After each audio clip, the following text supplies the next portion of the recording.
제가 일상에서 사연 듣는 걸 정말로 좋아하는데 드디어 사연 신청자 입장이 되어보네요.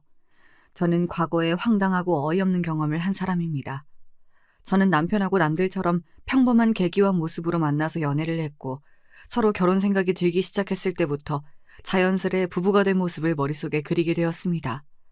그럴수록 결혼에 대한 확신이 생겼던 것 같아요. 제가 전문대를 나왔습니다. 2년제였고요.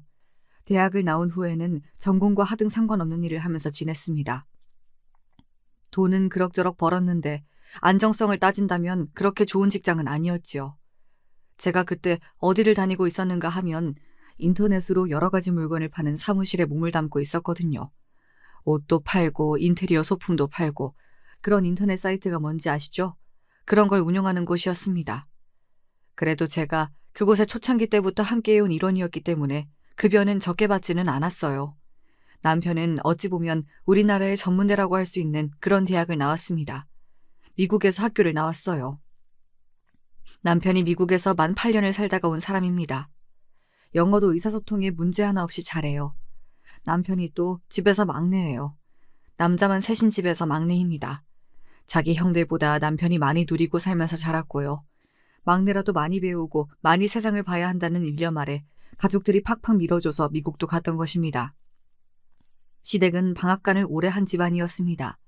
시아버지께서는 방앗간 일을 종종 도우시며 작게 철물점을 운영하셨고요. 이 철물점은 원래 시아버지께서 하려고 하셨던 게 아니라 고향 친구분이 차리셨던 것을 얼떨결에 잠시 몇 달 맡아주셨다가 그대로 주인이 되어버리신 경우였답니다.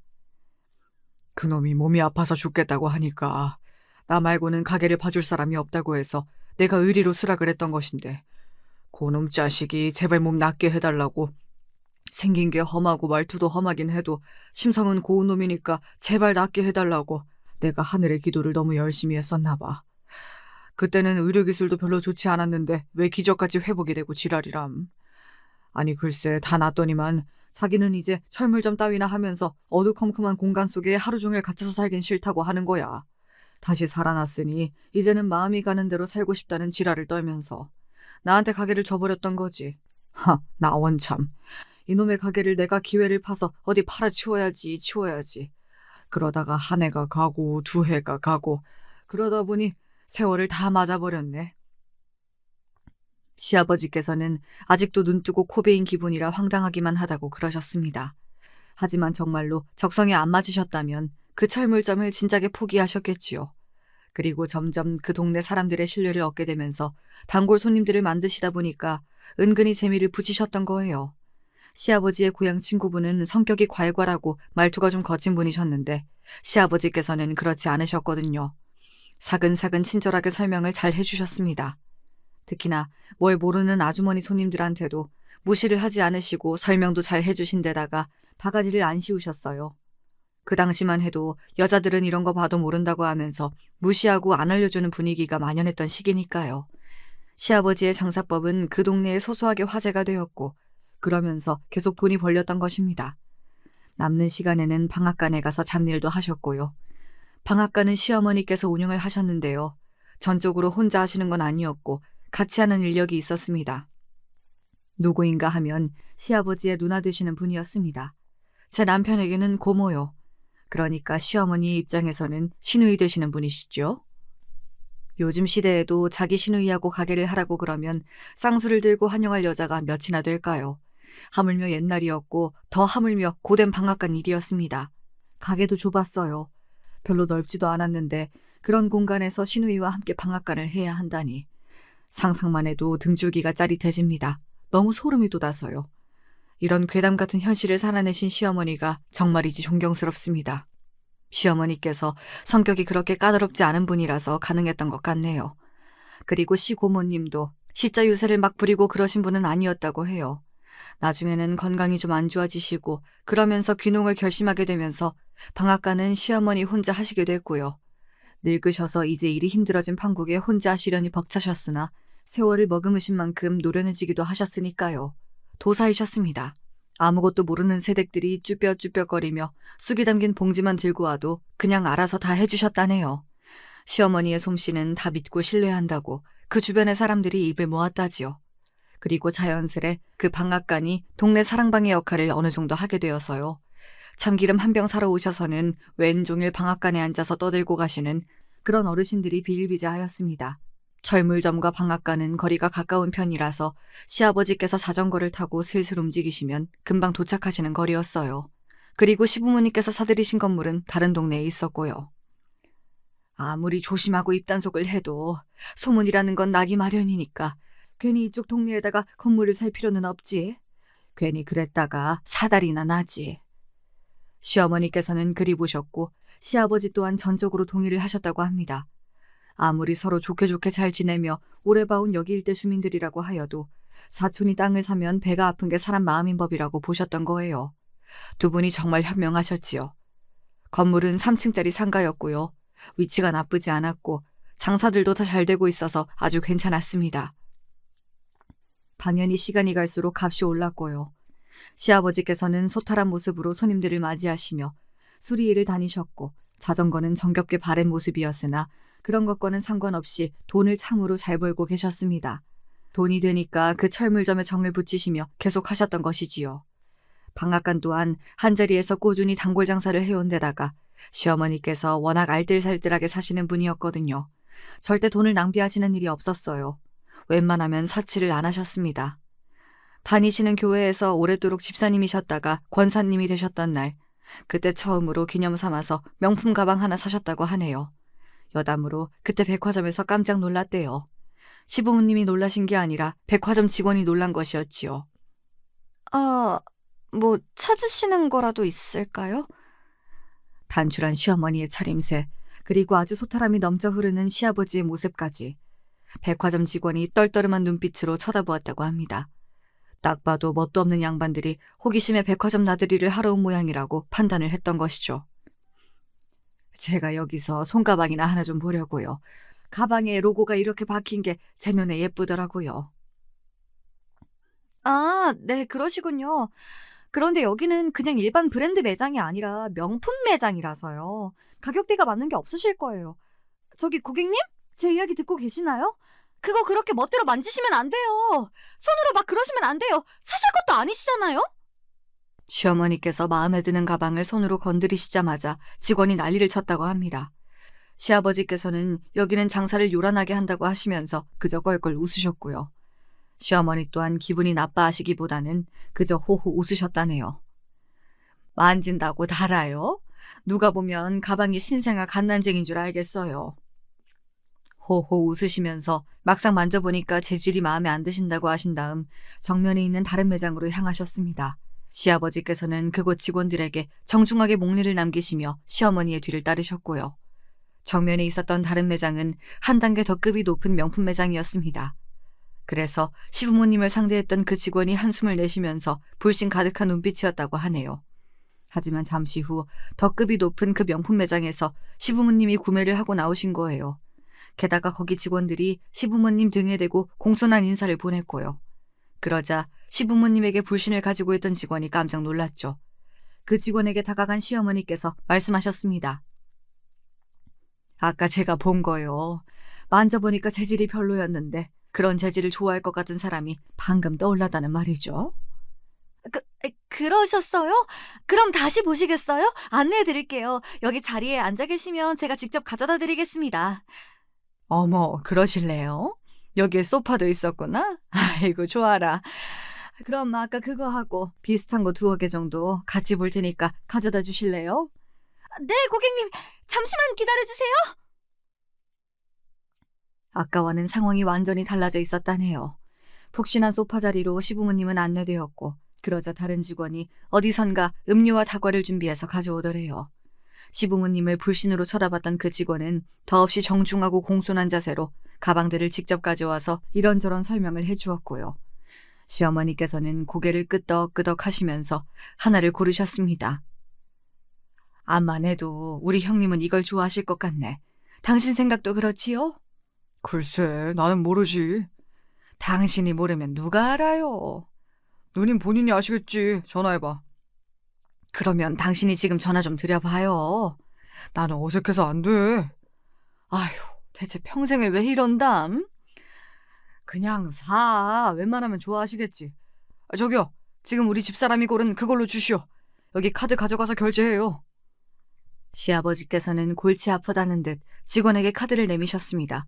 공손하게 카드를 받아든 직원이 시아버지의 다음 발언에 놀란 표정을 감추지 못하였고요. 결제는 한 번에. 고객님, 혹시 일시불 결제 말씀하시는 걸까요? 네, 그래요. 한 방에 그냥 끝내줘요. 네, 알겠습니다. 고가의 명품 가방을 일시불로 덤덤하게 결제하겠다는 시부모님의 앞에서 그 백화점 직원은 이제서야 진정으로 허리가 깊숙이 숙여졌지요. 거기 직원들이 다들 눈이 커다래져서 적극적인 자세로 시부모님의 뒤를 따라 나와서 인사를 보냈다고 하더라고요.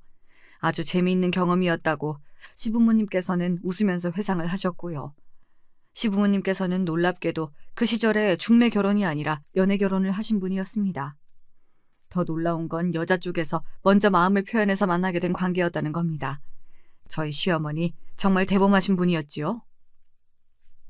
얼굴도 못생겨가지고 사는 형편도 좋지가 못해서 행색도 꼬질꼬질했는데 그래도 나한테 와서 내가 좋다고 말을 꺼냈던 그 용기가 참으로 가상했지.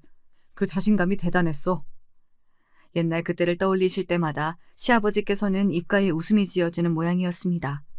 그런 이야기가 꺼내실 때마다 시어머니께서 짜증스레 눈을 흘기시는 그 반응이 재미있어서 그러시는 것 같기도 하였고요. 어쨌거나 두 분이 결실을 맺었다는 게 중요한 거 아니겠어요. 첫 아들이 태어났고 시어머니께서 처음부터 아들을 낳으셨다는 것에 무척 기뻐하셨다고 합니다.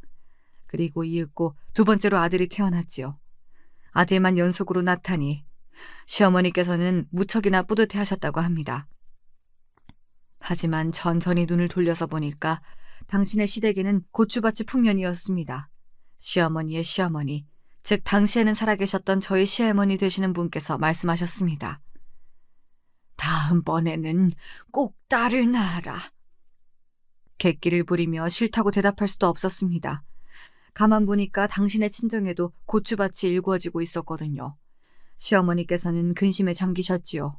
첫째, 둘째와는 다르게 조금 터울을 두고서 셋째가 태어났어요. 그리고 또 아들이었습니다. 당신의 친정 식구들이 크게 실망을 해서 입맛이나 멋쩍게 쩝쩝다시는 모습을 시어머니께서는 보고 마셨습니다. 분노의 결심이 섰지요. 너는 우리 집의 셋째이자 막내야. 알았지? 더 이상 나는 자식을 안 낳을 테니까. 시어머니께서는 넷째는 없다고 못을 박으셨습니다. 갓난아기 시절부터 얌전하고 해맑았던 제 남편은 그 소리를 듣고서 그저 배시시 웃었다고 하네요. 양가의 어른들은 그러면 앞으로 영원히 딸을 안 낳을 거냐고 잔소리를 하셨습니다. 그 앞에서 시부모님께서 이렇게 대답을 하셨지요. 넷째를 낳으면 넷째도 아들일 것만 같다고요. 그래서 그 다음부터는 아무도 넷째 이야기, 딸 이야기를 시부모님의 앞에서 안 꺼냈다고 합니다. 딸이기를 유독 염원했던 상황에서 나온 아들이라 그랬을까요? 막내인 제 남편은 자기 형들보다 애교가 좀 있는 성격이었어요. 어렸을 때부터 원래 그랬고요. 그러면서 사랑을 독차지하게 되었습니다. 시부모님께서는 열심히 성실하게 부지런 떨며 사신 덕분에 금전적인 부분에서는 날이 갈수록 아쉬운 게 없어져 갔으나 단 하나 마음을 복잡하게 하는 문제가 있었죠. 소위 가방끈이라고 여겨지는 그 문제였습니다. 학력, 학벌 말이에요. 시아버지께서는 고등학교, 시어머니께서는 중학교까지 나오신 분들이었고요.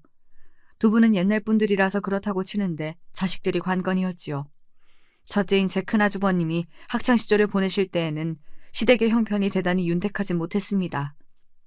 그리고 그때까지만 해도 체계적으로 학업 지원을 해줘야 한다든지 이런 쪽으로 아무도 생각을 못하고 있었거든요. 만약에 지원이 뒷받침되었다면 큰아주버님은 결과를 좀 내셨을 법한 인물이었는데 이 점이 아쉽습니다. 그저 그런 4년제 대학을 나오셨고요. 그런 수준의 대학의 공통점이라고 한다면 졸업을 해서 취업시장에 나갔을 때 어떤 면으로 보더라도 무조건 애매하다는 것이었습니다. 큰아주버님은 평범한 중소기업에 들어가서 일을 하시다가 미래가 안 보인다는 생각으로 철물점이나 방앗간 일을 기웃거려 보았으나 적성에 조금도 맞지 않았지요.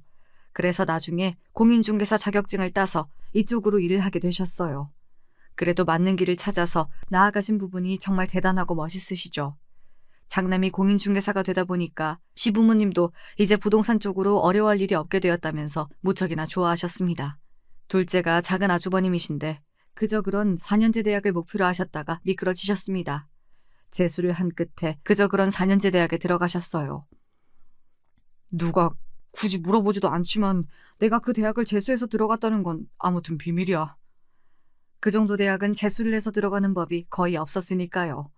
그 정도 대학에 다니다가 자퇴를 하고 재수를 해서 더 좋은 대학에 가는 경우는 많았지만요. 작은 아주버님이 하마터면 재수가 아니라 삼수를 할 뻔했다는 것은 더더욱 비밀이었습니다. 심지어 성적 관리도 잘 안 되었다고 하네요. 그걸 들고서 괜찮은 회사에 들어가는 것은 불가능이었고요. 성적은 안 보고 대학 간판 정도만 보는 흔하게 널린 중소기업에나 들어가실 수 있었죠. 문제는 그런 곳에서도 작은 아주버님은 적응을 못하시고 배우는 게 느리셔서 헤매다가 그만두셨다는 것입니다. 그만두셨던 과정이 사실은 쫓겨나는 모양새였다는 것은 비밀입니다. 이렇듯 비밀이 많기도 한 작은 아주버님은 기세 좋게 철물점 일을 해보겠다고 하셨다가 시아버지의 혈압을 터뜨릴 뻔하셨고요. 방앗간 일을 돕겠다고 하셨다가 시고모님께 주걱으로 머리를 맞으셨습니다. 가실 데가 없었어요. 그런 작은 아주버님을 치근하게 바라봐준 사람도 있던 모양이었습니다. 사람이 죽으라는 법은 없나 봐요. 대학을 같이 다녔던 작은 아주버님의 동기가 알고 보니 집안이 인테리어 사업을 하는 경우였던 거예요. 야, 너 나랑 다니면서 일이나 배울래? 됐어. 이번에는 일하다가 내 꼬라지가 답답하다면서 페인트통으로 맞을까봐 겁이 난다. 그렇게 머리 쓸 일도 없어. 그냥 하라는 것만 하면 돼. 일단 해보고 괜찮은지 한번 생각을 해봐. 그래? 형이 그렇게까지 말을 한다면요. 한번 해볼게. 작은 아주버님의 대학 동기는 동기이긴 했으나 나이가 2살 더 연상이었습니다. 그렇습니다. 그분도 현역 입학이 아니었던 거예요. 그래서 두 사람이 더 잘 맞았나 봐요. 작은 아주버님은 얼떨결에 그렇게 인맥으로 인테리어 쪽 일을 시작하게 되셨고 의외의 적성을 찾으셔서 그쪽 업계에 눌러 앉으셨습니다. 이래서 사람 일은 모르는 거라고 하는가 봐요.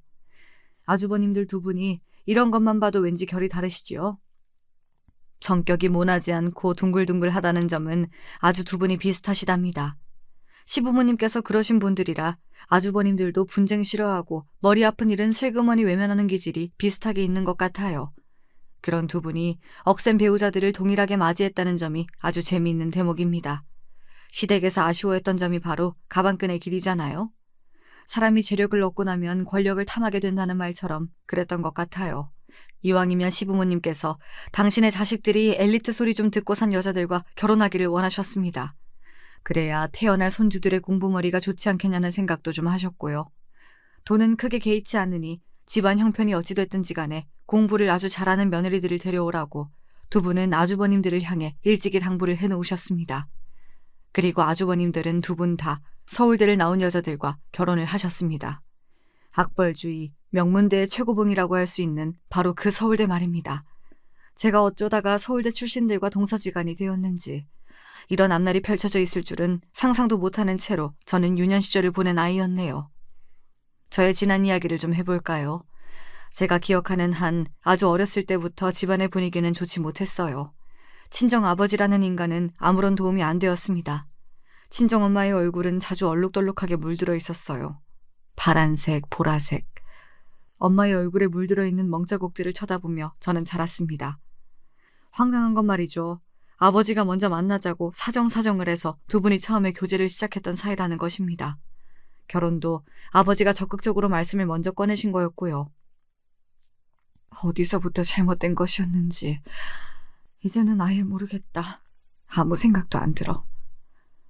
얼굴에 멍이 크게 들어있을 때면 부끄러워서 식당일도 못 나가셨습니다. 사람들이 수군거렸으니까요. 그럴 때면 엄마는 기력 없이 한숨만 내쉬며 집안에 앉아 계셨지요. 엄마가 말씀하시기를 아버지가 분명 처음에는 안 그런 남자였다고 하셨어요. 전혀 안 그랬던 남자가 결혼을 하고 난 뒤로부터 서서히 본색을 드러냈고 아이가 태어난 뒤로는 매사에 시큰둥한 모습을 보이더니 그때부터 시간이 점차 흐를수록 욕설은 기본이고 주먹도 쓰고 발도 쓰는 무례한이 되어갔다는 게 아버지를 옆에서 지켜보신 엄마의 증언이었지요. 저희 가족의 모습을 지켜본 사람들이 말했습니다. 왜 진작에 끝내지 못했고 도망치지 못했냐고요. 엄마는 죄가 없었고 내도록 당하며 고통을 받으셨는데 사람들은 엄마를 향해 손가락질하면서 왜 멍청하고 어리석게 답답하게 살았냐면서 욕을 했습니다. 외가는 가난했습니다. 엄마는 중학교까지만 나오셨고 고등학교는 나중에 검정고시를 따로 보신 분이었어요. 게다가 외가 식구들 자체가 썩 그렇게 사리에 박지 않았고 이속을 챙길 줄을 몰랐습니다. 집안의 분위기이며 사람들의 성품이 원체 그러하였습니다. 그런 기질을 고스란히 타고나셨던 분이 엄마였고요. 분쟁을 싫어하고 언쟁을 피했을 뿐인데 그게 그렇게나 사람들에게는 욕을 먹을 일이었나 보더라고요. 엄마 보고 자식 인생 망친 엄마라고 비난을 하시는 분도 저는 본 적이 있었습니다. 한 동네에 살던 아주머니셨는데 본인도 여자이고 엄마이면서 어쩜 그렇게 냉혹하실 수가 있었는지 모르겠네요. 맨날 당하고 살기만 하면 뭐가 옳고 그른지도 판단이 잘 안 되지요. 요즘 말로는 이런 걸 가스라이팅이라고 표현을 하던데 당시에는 그런 단어도 없었어요. 어떤 걸 당하고 있는 건지도 정확하게 모르는 채로 그저 무력하게 당하기만 하는 게 피해자의 일상이었습니다. 집에 가기 싫다. 모든 게 지긋지긋해. 그치만 집에 들어가면 웃어야겠지. 너무 크게 웃으면 안 되고 아주 약하게 웃으면서 엄마를 내가 안심시켜드려야 돼. 그게 내 역할이니까. 저는 부모님을 신경 쓰게 만들지 않는 아이, 손이 가지 않는 아이, 조용하고 착한 아이가 되는 것이 어릴 적부터 목표였어요. 불안정한 가정 안에서 보고 자란 게 전부 좋지 않은 광경들 뿐이었으니까요. 그렇다면 적어도 저로 인해서 이 가정이 더욱 힘들어지는 일만큼은 없어야 한다는 생각이 들었습니다. 그래서 조용히 지냈고 아무런 잡음도 내지 않으면서 커갔습니다. 눈치를 보느라 바빠서 학교에 준비물을 사야 하는데 그게 값이 비싸면 그냥 학교에서 창피를 당하고 혼이 날지언정 그 준비물 비용을 달라고 말을 못 꺼냈고 고기 반찬이나 햄 반찬 혹은 계란말이 같은 걸 원 없이 뜨끈한 쌀밥과 먹어보는 게 소원이었지만 꾹 참으면서 도리어 먹는 양도 적게 먹었습니다. 그래야 제가 도움이 될 것만 같았거든요. 식량을 축내는 자식이 되고 싶지 않았던 것 같아요. 어른이 어른답지 못하면 그 밑에서 아이는 아이답지 못하게 자라더라고요. 제 경험담입니다. 중학생 때 학교에서 동아리 활동이라는 걸 꼭 해야 한다고 해서 억지로 시작을 했었어요. 독서와 관련된 동아리였는데 솔직하게 뭔 활동을 했었는지는 모르겠으나 그 동아리에서 만난 친구들하고 친해져서 제 마음에 안식처가 생겼던 게 아주 중요한 일이었지요. 그런 의미에서 중학교 시절의 그 동아리가 저를 구원해 주었던 것이나 다름없어요. 그 친구들은 괴짜였습니다. 저와 다르게 더 어린 나이부터 책을 많이 읽었던 친구들이었거든요. 전부 다 두꺼운 안경들을 쓰고 있었지요. 친해지고 난 다음에 저희 부모님이 사이가 안 좋고 집구석에서 좋은 일이라고는 경험해 본 적이 없다고 제가 털어놓았는데요. 그렇게 말을 하고 나서 괜히 털어놓았나 싶은 후회가 들었는데 친구들의 반응이 의외였어요. 전부 다 안경 너머에 눈을 반짝이고 있었거든요. 그러면 너는 주인공이구나. 주인공이라는 게 갑자기 무슨 의미야? 우리 집이 그러고 산다는데 내가 왜 주인공이야? 원래 평범한 사람들은 주인공을 못해. 특별한 경험이 있어야 주인공이 되는 거야. 정말? 뭔가 이상한데? 혹시 만에 하나 우리 부모님이 이혼을 하시면? 부모님이 이혼을 했는데 그 자식이 주인공이 될 수가 있어? 나는 잘 모르겠지만 어쨌든 주인공이라는 건 가족이 제대로 있어야 하는 거 아니야? 네가 책을 많이 안 읽어서 뭐를 잘 모르는구나. 시련의 산을 넘고 또 넘고 그러면서 주인공의 이야기가 완성이 되는 거야. 너 말고 나머지 우리들은 전부 집에서 아무 일도 없어. 그냥 맨날 똑같이 지루하게 지내는 게 전부야.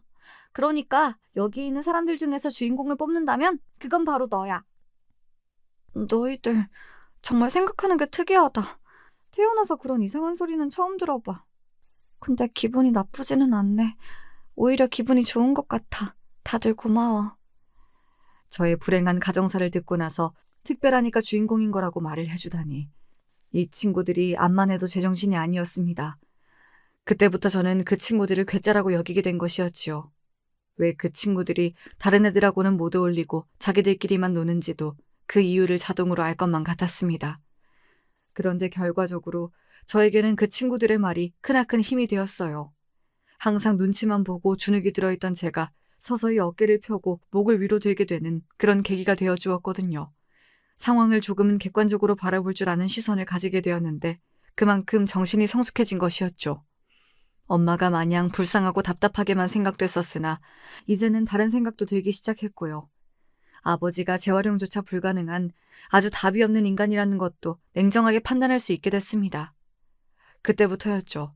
제가 행복하고 화목한 미래 따위는 영원히 오지 않을 가족만 붙잡으면서 기대하는 마음을 버리게 된 게요. 이뤄지지 않을 꿈을 그동안 꾸고 있었습니다. 저만 노력한다고 해서 될 일이 아니건만 그동안 헛된 꿈만 내도록 꾸고 있었습니다.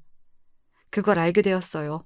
그런 현실을 인지하면 인지할수록 제 처지가 비참하고 초라하게 느껴진다는 부작용이 있었으나 그럴 때면 외치는 주문이 있었지요. 괜찮아. 나는 주인공이야. 이 세상의 주인공은 아닐지라도 제 인생의 주인공은 확실히 저였으니까요. 부모님의 문제와 상관없이 제 일상에 집중하면서 제 인생에서 다시는 돌아오지 않을 학창시절을 최대한 즐기고 누리려고 노력을 했습니다. 고등학교 시절에는 아르바이트를 하면서 제 용돈을 벌었고요. 그리고 고등학교 졸업 전에 부모님이 이혼을 하셨습니다. 이혼 사유는 아주 간단하고 명료하였습니다. 아버지가 바람이 나셨기 때문입니다. 아버지는 새 여자와 새 출발을 하기 위해 처자식을 버리고자 하였습니다. 엄마는 울부짖으셨습니다. 그러면 내 인생에 남는 게 뭐야?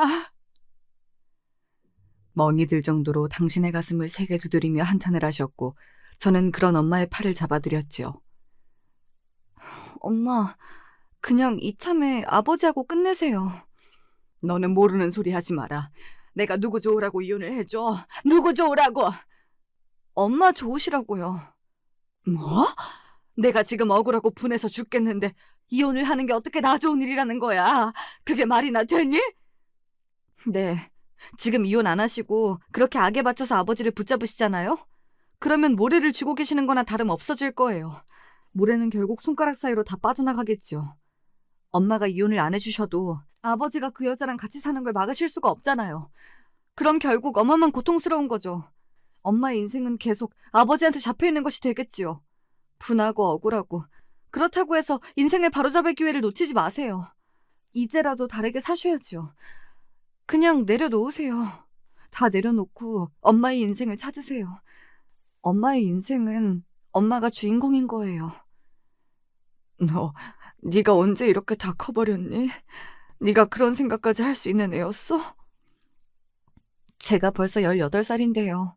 엄마가 저를 보지 않고 계시는 동안에도 저는 무럭무럭 자라고 있었어요. 엄마는 당신의 두 손에 얼굴을 가득 묻고 한참이나 흐느껴 오셨습니다. 저는 이 흐느낌이 먹고 나면 두 분의 결혼 생활도 끝이라는 직감이 들었습니다. 엄마는 얼마 되지도 않는 집안의 재산을 거의 대부분 차지하는 것을 조건으로 이혼을 하셨습니다. 자식인 저를 엄마가 전적으로 책임지게 되셨기 때문에 그 돈이라도 챙길 수 있었던 것이죠. 엄마는 이제 아무런 미련도 후회도 없다는 얼굴로 아버지와 이혼을 하셨는데요. 그때 아버지의 표정이 참으로 묘하게 보였어요. 엄마가 당신에게 처절하게 매달리는 모습을 기대하셨던 걸까요? 웃기지도 않네요. 저는 후련한 기색으로 덤덤하게 아버지를 바라볼 뿐이었고요. 마지막으로 꾸벅 인사를 남긴 게 전부였던 저와는 다르게 아버지는 복잡한 시선으로 저를 끝까지 바라보고 계셨습니다. 가장의 역할도 못했던 주제에 바람이 난 여자와 꼭 결혼을 하고 싶어 하셨던 이유가 있더라고요. 첫째로는 그 여자가 돈이 좀 있는 여자였기 때문이고요. 둘째로는 그 여자가 임신을 했기 때문입니다. 저희 부모님이 이혼을 하셨을 때는 그 여자가 이미 거의 만삭에 가까웠고요. 참고로 그 여자 또한 아버지가 두 번째 결혼이었는데요. 첫 번째 결혼은 사별로 끝이 난 모양이었어요.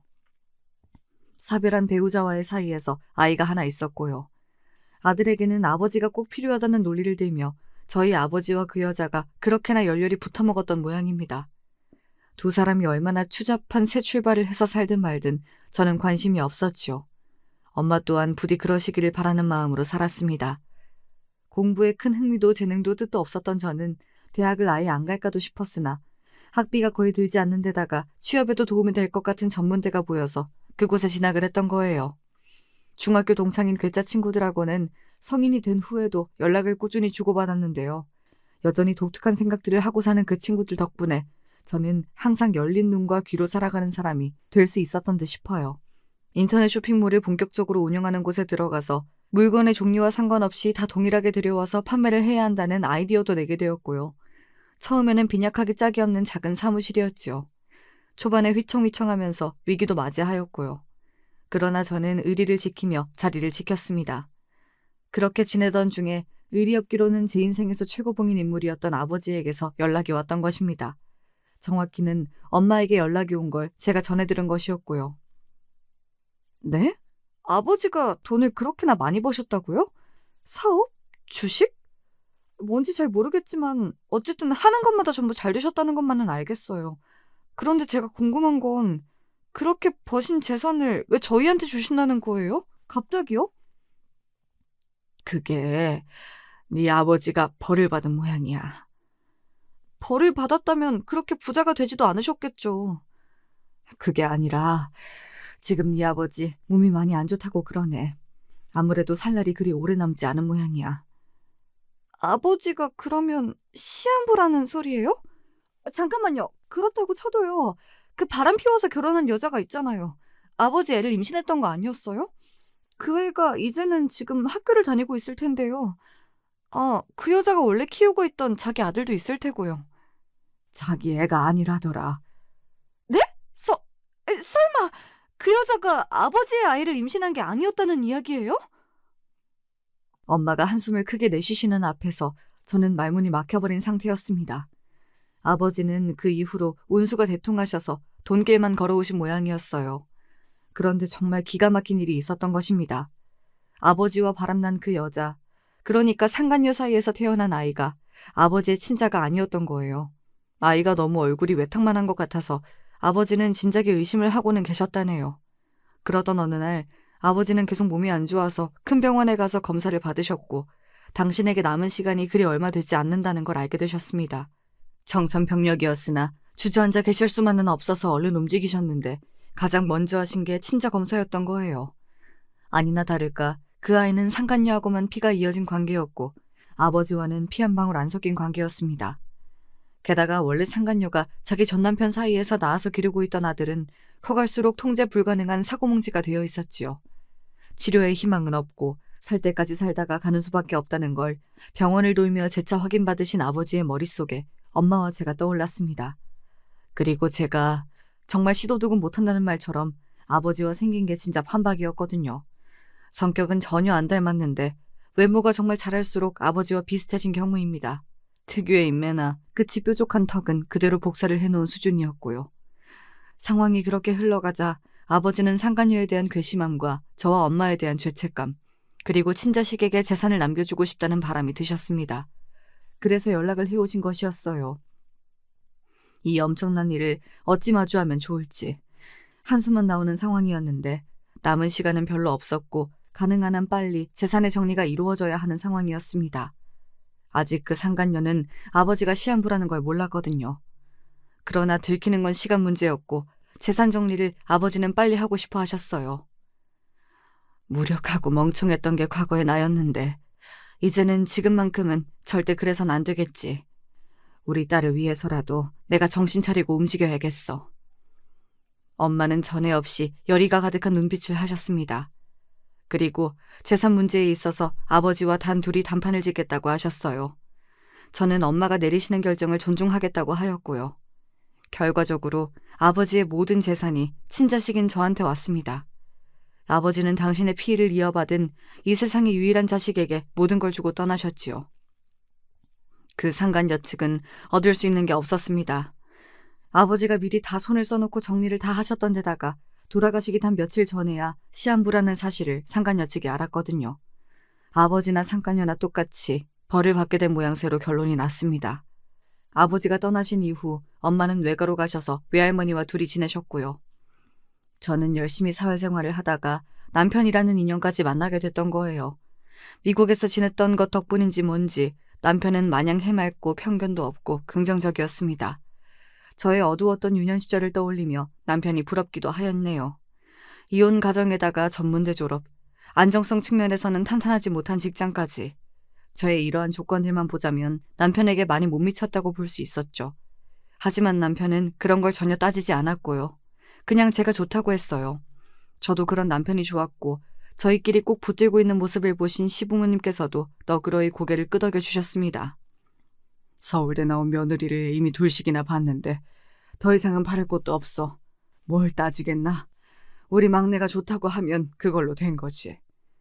막내 아들 사랑이 지극하신 시아버지께서는 흐뭇한 눈빛으로 저를 바라봐 주셨습니다. 전문대를 나오면 뭐 어때? 사는데 지장 없는 곳을. 새며느리가 서울대를 나왔으면 그건 또 그거대로 골치 아파져서 안 돼. 잘난 척하는 주둥이가 하나 더 늘어나는 거잖아. 아이쿠야, 더는 안 되지. 시어머니께서는 그런 말씀을 연신 중얼거리시며 저를 기꺼이 새 며느리로 허락해 주셨고요. 저는 시부모님께서 크게 묻지도 따지지도 않고 환영해 주실 줄을 몰랐기 때문에 어안이 벙벙했던 것 같아요. 두 분은 미국까지 가서 살면서 공부하다가 온 똑똑한 막내 아들이 좋다고 하는 여자라면 무조건 안 좋을 일이 없다고 하셨습니다. 앞으로 천천히 서로에 대해 알아가면 될 일이지 미리 그렇게 이것저것 재고 따지고 될 것도 전혀 없다고 하셨고요. 저는 남편의 유유자적한 기질이 미국에서 온 게 아니라 유전에서 비롯되었다는 생각을 그제야 처음 하게 되었지요. 난관일 거라고 생각했던 시부모님과는 아무런 마찰도 없었습니다. 그런데 전혀 별다른 생각이 없었던 쪽에서 문제가 터지더라고요. 이래서 인생은 의외의 연속이라고 하는 건가 봐요. 제 아주버님의 서울대 부인들 말입니다. 제 손이 동서 두 분이 함께 서울대 동문안이라고 할까봐 세트이더라고요. 둘이 한 세트요. 시어머니께서 그러셨어요. 제 손이 동서들이 워낙 자기들끼리만 아는 소리를 떠들고 자기들끼리만 뭉쳐서 행동하는 경향이 있다고요. 그 이야기를 듣고 나서 그냥 그런가 보다 싶었는데 그걸 제가 직접 겪게 되었던 거예요.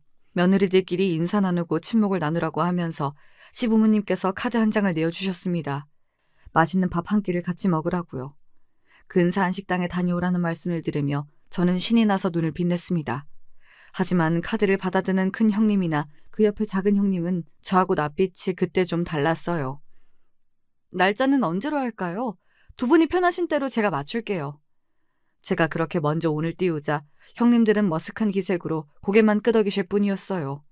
사람 맥 빠지게 왜 저러시나 싶었는데 지켜보시던 시어머니께서 소리 없이 한숨을 내쉬며 고개를 돌리시는 게 보였답니다. 서울대 출신 형님들이 여태 집안에서 한 가닥씩 하고 계셨다는 것을 저는 느낄 수 있었고요.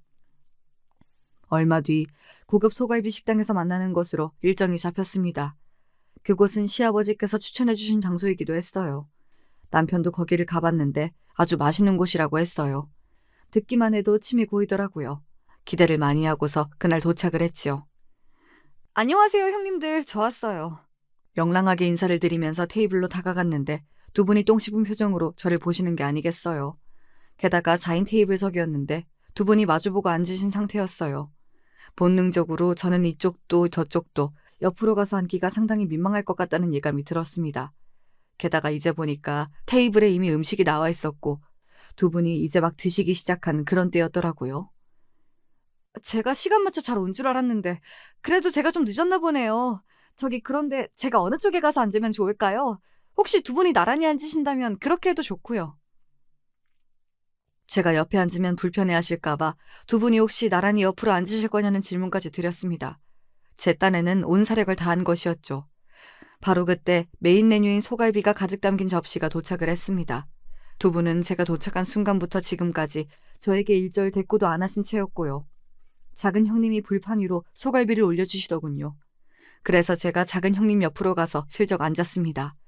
그러자마자 큰 형님이 젓가락을 테이블 위로 소리나게 내려놓으셨어요. 밥맛 떨어지게 진짜. 그러더니 짜증을 내시더라고요. 그것도 저를 보시면서 말입니다. 며느리들끼리 맛있는 음식 먹으라고 시부모님께서 마련을 해주신 자리였고 저는 새 며느리 된 입장으로 그냥 왔을 뿐인데 이렇게 불청객 취급을 받아야 할 일인가 싶어서 어리둥절했습니다. 화도 안 났고 그냥 당황스러웠어요. 큰형님이 혹시 어디 아프신 건가 싶기도 했습니다. 하지만 그때 제 옆에서 작은 형님이 한숨을 푹 내쉴 때부터 이 두 분이 작당을 하셨다는 걸 알게 되었지요. 그러게요. 갑자기 이 식사의 품격이 확 떨어지는 것만 같아요. 뭔 놈의 품격이냐고 묻고 싶었습니다. 당장 따져 물을까 하다가 어디까지 가나 보자 싶어서 형님들을 번갈아 쳐다봤지요. 그랬더니 큰형님이 피식 비웃으면서 저한테 이러시더군요. 눈치가 없나 봐? 살면서 그런 소리 꽤 들었지? 눈치 없다는 소리. 글쎄요. 별로 그런 소리는 들어본 적이 없는데요. 제가 지금 이 상황이 어떻게 된 건지 모르겠거든요. 이런 걸 보면 제가 눈치가 되게 좋은 사람은 아닌 것 같네요. 그러니까 말씀을 해주시겠어요? 지금 저를 왜 이렇게 불편하게 대하시는 건지? 당연히 불편할 수밖에 없는 거 아닌가? 머리가 달렸으면 생각이라는 걸 해봐. 어디 이름 없는 대학 같지도 않은 전문대를 나온 주제에 어떻게 서울대를 나온 우리하고 다짜고짜 맘먹으려고 들어? 네? 제가 지금 잘못 들은 거 아니죠? 서울대 나오신 게 그래서 뭐요? 전문대를 나온 제가 서울대를 나오신 두 분 앞에서 고개를 조아리며 겸상을 해도 되는지 정중하게 여쭈고 허락을 구하기라도 했어야 했다는 건가요? 설마 그건 아니죠? 제정신이라면 그런 발상은 못 하실 거라고 믿어요. 뭐야? 말하는 꼬라지가 아주 대단하다. 역시 못 배워 처먹으면 수준이 저급할 수밖에 없구나. 그런 식으로 우리를 끌어내리려고 얄팍한 수를 써봤자 소용없어. 안 통하니까. 좋은 말로 할 때 사라져. 두 분 어쩜 이렇게 유치하세요? 서울대고 나발이고 나이 먹고 이러는 거 너무 유치한 거 아닌가요?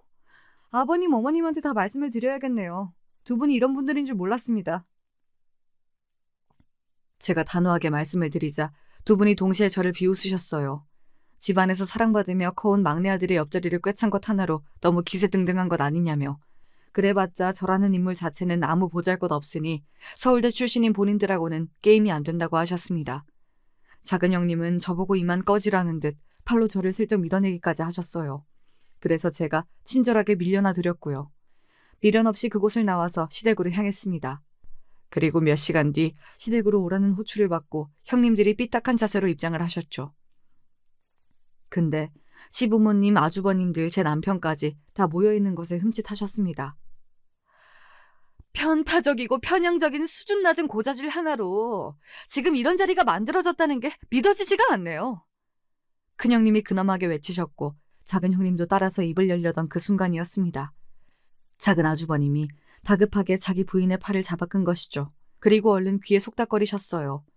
귓속말을 들으신 작은 형님의 낯빛이 창백해졌죠. 저는 그렇게 생각 안 합니다. 아까는 식당에서 저희가 실수를, 아니지, 잘못을 명백히 저질렀거든요. 너무 큰 잘못이었고 반성을 하고 있습니다. 작은 형님이 딱딱하게 굳은 표정으로 입가를 떨며 그렇게 말하자 큰 형님이 깜짝 놀라셨습니다. 갑자기 미치기라도 한 거냐고 작게 물으셨는데 다른 사람들한테도 다 들렸습니다. 왜 그러냐는 채근이 이어지자 작은 형님이 결국 이렇게 외치고 마셨어요. 200억대 자산가라고 하잖아요. 빌딩 주인이라고 하는데 그럼 어떡해요? 홧김에 외치시고는 민망하며 헛기침을 하셨고요. 큰형님은 어안이 벙벙한 채로 저를 보셨다가 다른 사람들을 보셨습니다. 공인중개사인 작은 아주버님이 측은한 눈빛을 보내시며 고개를 끄덕이셨고 그걸 보신 큰형님이 그제서야 입을 틀어막으시며 자리에 주저앉으셨어요.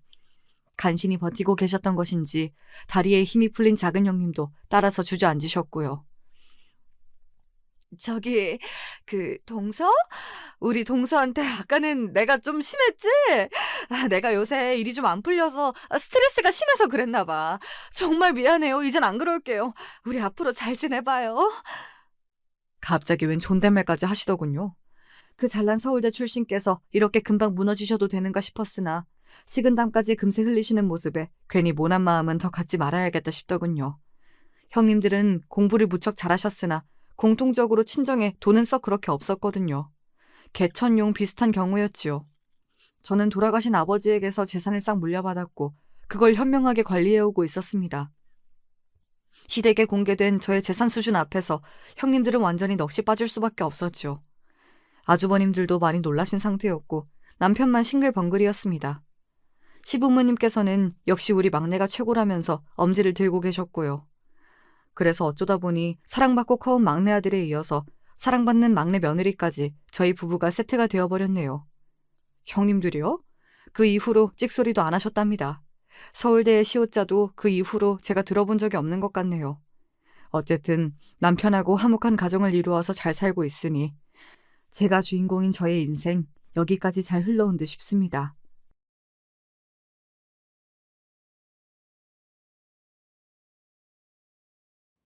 항상 팔불출 같다고 할까봐 남편 자랑을 어디 가서 하지 않았어요. 우리 남편은 저한텐 아빠고 오빠고 히어로거든요. 저렇게 얘기하면 어이없어 하는 사람도 있었고 눈꼴 싫어하는 사람들도 있었어요.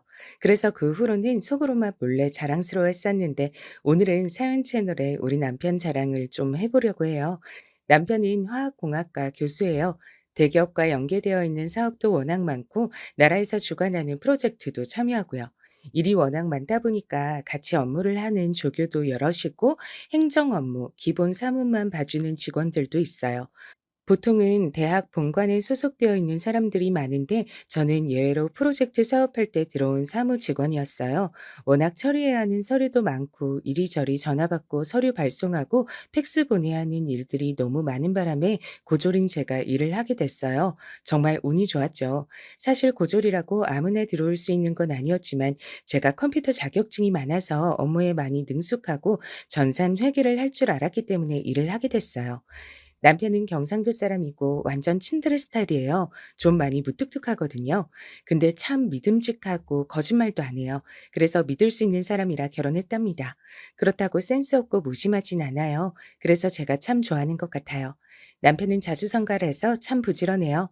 부지런하고 성실한 게 얼마나 대단했으면 이리저리 다 소문이 나서 곳곳에서 여러 프로젝트를 남편이 맡아주길 바래요.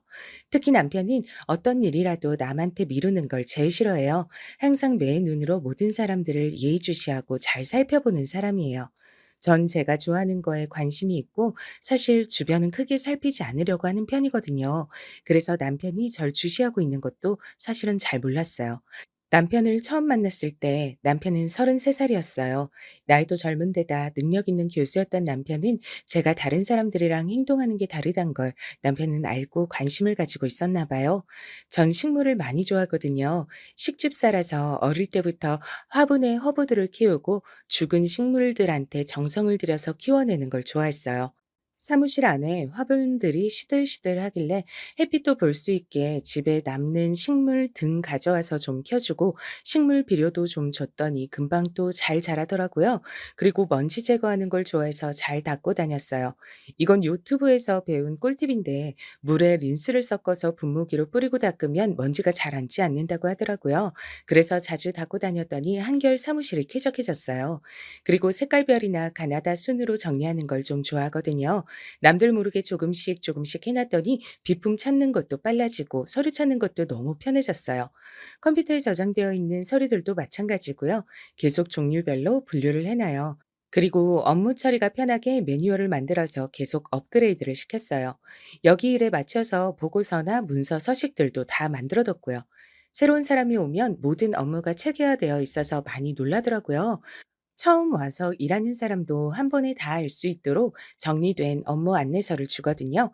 그걸 보고 두 번째로 놀라요. 이거 정리하신 분 누구냐고요. 그럴 때마다 정말 보람 있더라고요. 어떤 직원은 여기는 자동으로 모든 게 다 업데이트되는 프로그램을 쓰는 줄 알았대요. 저는 그냥 조용히 웃었는데 교수님이 얘기하시더라고요. 그거 미나 씨가 다 한 거예요. 여러분들은 잘 몰랐겠지만. 다들 네? 에이 설마 이런 반응이면 한 말씀 더 하셨어요. 여러분들이 다 미나 씨처럼 일하면 우린 세계 1등 교수진이 될 수 있을 거예요. 무적이죠, 무적. 여기 먼지 하나 안 앉은 거 알아요? 미나 씨가 늘 청소해서 그래요. 업무 안내서 시킨 적 없는데 미나 씨가 만들었어요. 우리 쓰고 있는 문서 서식들도 다 미나 씨가 만들었고요. 내 사무실의 책장 가나다 순으로 정리해 놓고 서류도 정리해 놓고 비품실도 찾기 쉽게 다 분류하고 번호 붙여 놓은 거 알죠? 그것도 혼자 다 했어요. 회계 업무 말하면 뭐해요. 입 아파요.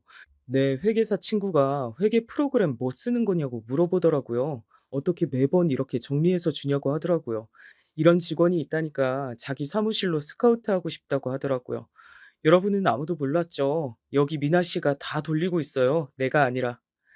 사람들이 그래요. 교수님이 저렇게 말 많이 하는 거 처음 봤다고요. 저도 처음이라서 한창 눈 동그랗게 뜨고 쳐다봤어요. 그래서일까요? 언제부턴가 저만 개인적으로 보너스를 보내주셨어요. 너무 고마워서 넣었다고요. 알고 보니 보너스만 200만 원이나 더 넣으셨더라고요. 처음으로 따로 연락을 드렸어요. 돈이 잘못 들어온 줄 알았거든요. 근데 정말 다정한 목소리로 받아주셨어요. 일한 만큼 보너스 넣었다고요. 다른 사람들은 보너스 20만 원 받았다고 하는데 저는 입 다물고 가만히 있었어요. 제가 일을 10배나 더 했다고 생각하시는 것 같더라고요.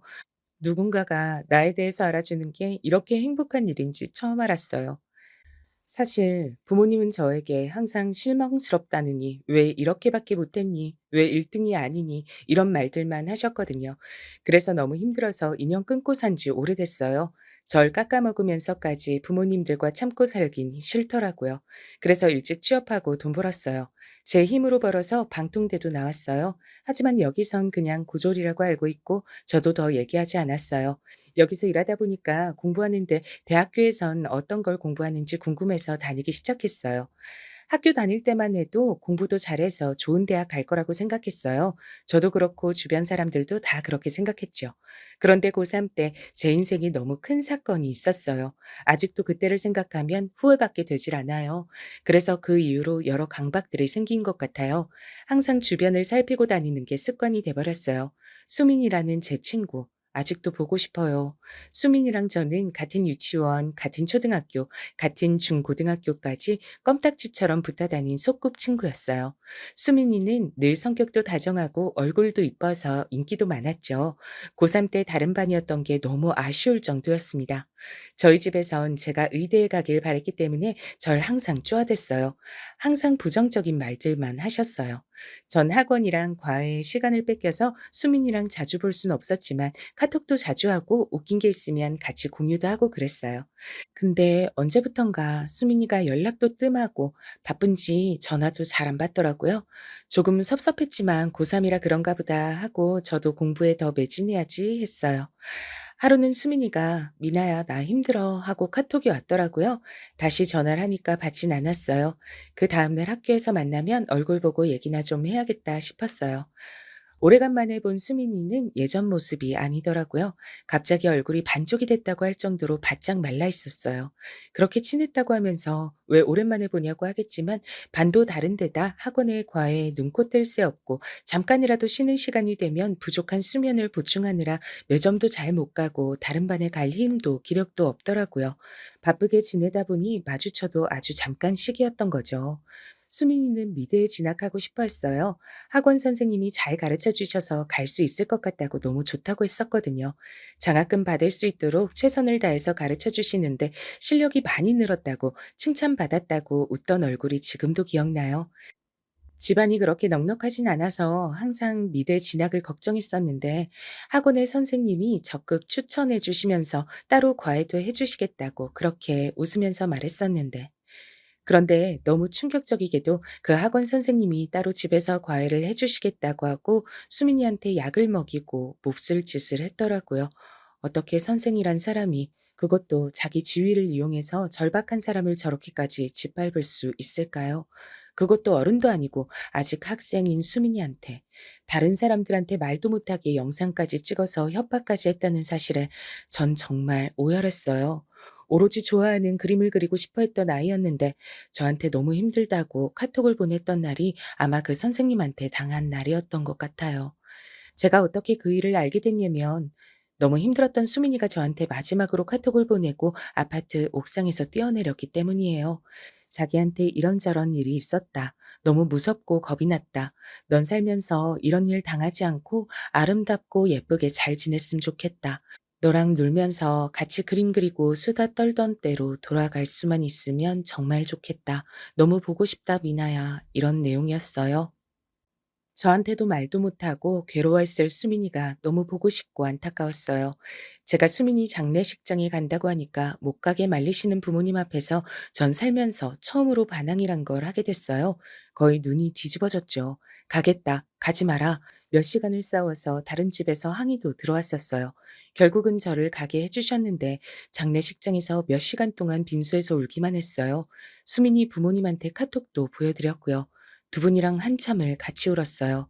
두 분은 저라도 힘내서 살라고 좋은 대학도 가라고 하셨지만 저는 모든 일이 다 저 때문인 것 같았어요. 그렇게 같이 지내고 온갖 얘기도 하면서 지냈다가 수민이를 혼자 둬서 그런 일이 생긴 것 같은 거예요. 지금은 그 죄책감에서 벗어났지만 고3 때 그 사건은 제 인생을 송두리째 바꿔버렸어요. 방에 틀어박혀서 울기만 하고 수민이랑 카톡 주고받았던 거, 편지 썼던 거 보면서 웃다가 울다가 난리가 났죠. 부모님이 다 갖다 버리려고 하니까 눈이 뒤집어져서 발작까지 하는 바람에 정신병원도 갔었어요. 친구의 갑작스런 죽음으로 너무 스트레스를 받은 것 같다고요. 시간이 필요하다고 하시더군요. 이미 제 인생에서 대학은 별 의미가 없었어요. 고등학교 졸업장만 받고 대학 진학을 하지 않았죠. 그때 정말 제 인생에서 가장 많이 싸운 날이었을 거예요. 과거와 미래까지 다 통틀어서요. 살면서 그때만큼 치열하게 싸운 적이 있나 싶었어요. 부모님도 자기 인생 망치려고 하는 제가 참 답답하셨겠죠. 하지만 저를 조금만 이해해 주셨으면 아마 지금의 제 모습은 달라져 있었을 건데 늘 아쉬워요. 그 나쁜 놈의 미술 선생은 알고 보니까 학력도 위조, 나이도 위조, 모든 게 거짓인 사람이었어요. 결국 모든 게 뽀록나서 가중 처벌받았지만 10년형밖에 받질 않았어요. 미성년자를 성폭행하고 협박까지 해서 사람을 죽게 만들었는데 형량이 그렇단 사실에 전 더욱 분노했죠. 시간이 지나면 지날수록 수민이가 없는 내 삶이 그대로 또 아무렇지 않게 흘러간다는 게 더 슬펐던 것 같아요. 그러다가 정말 아무것도 못하고 죽겠더라고요. 수능은 치질 않았지만 그 이후부터 전 각종 아르바이트를 시작했어요. 학생 때부터 돈 모았던 거랑 알바해서 돈 번 거랑 합쳐서 독립을 했어요. 꽤 열심히 돈 모았거든요. 그 이후에 다니고 싶던 컴퓨터 학원에 다녔고요. 자격증도 다 따고 나중에 일하는 데 필요할 것 같아서 전산 회계 자격증도 땄고요. 그래도 이왕 일하려면 앉아서 할 수 있는 일하자란 생각이었어요. 이젠 엉덩이가 빠그라질 것 같다고 후회하면서 말이죠. 아르바이트로 생활이 좀 여유로워지고 나서 그래서 수민이가 살아 있었다면 같이 가보고 싶고 해보고 싶었던 일들을 하나씩 해보기 시작했어요. 우리는 항상 미래 여행 계획을 짜고 보고 싶었던 아이돌 콘서트에 꼭 같이 가자고 얘기했었거든요. 같이 갔다고 생각하면서 즐겁고 행복하게 추억을 쌓는다는 느낌으로 자전거도 타고 여러 국내 여행지도 다녔어요. 읽고 싶은 책들도 많이 읽고 사진도 많이 찍으러 다녔어요. 외국에도 놀러 가고 싶었지만 아는 사람 하나 없고 말도 잘 안 통하는 낯선 곳이 좀 많이 두렵다고 해야 할까요? 그래서 풍경 좋은 국내로 많이 놀러 다녔어요. 자전거도 타고 다니고 무작정 걸어서 도시를 이동하기도 하고요.